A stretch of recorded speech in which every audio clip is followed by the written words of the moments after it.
I just want to give you one example of what separates us from the progressive conservatives from the Higgs government.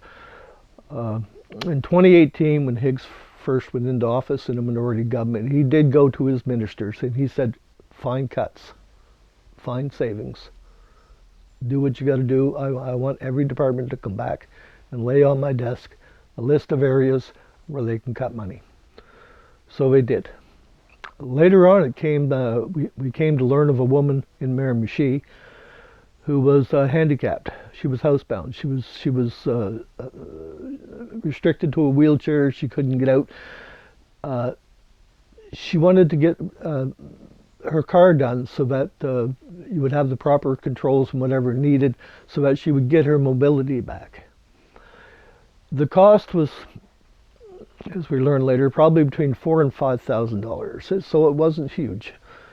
But when she applied for it, she was told that the funding for that program for the current year was already gone. It was used up.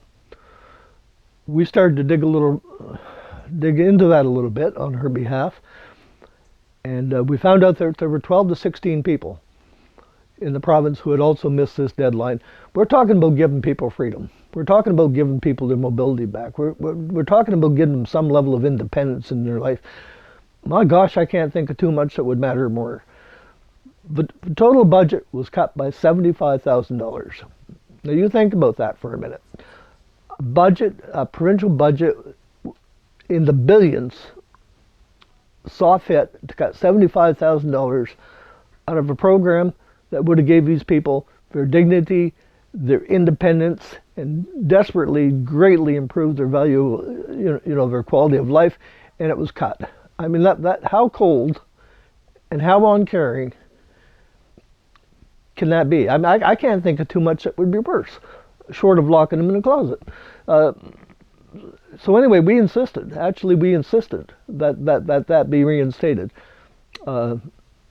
I personally spoke to Paul Lestu, who was, maybe I shouldn't use names, but Paul was working in the Premier's office.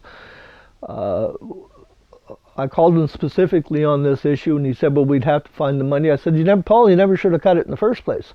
We're talking about $75,000 to give 12 or 16 people their freedom. Excuse me. That money was reinstated. Those people, the exact number, it was either 12 or 16, got the retrofits for the cars that they needed. And if we did nothing else during that time as minority government, we got 12 New Brunswickers back their dignity, their mobility, and their respect.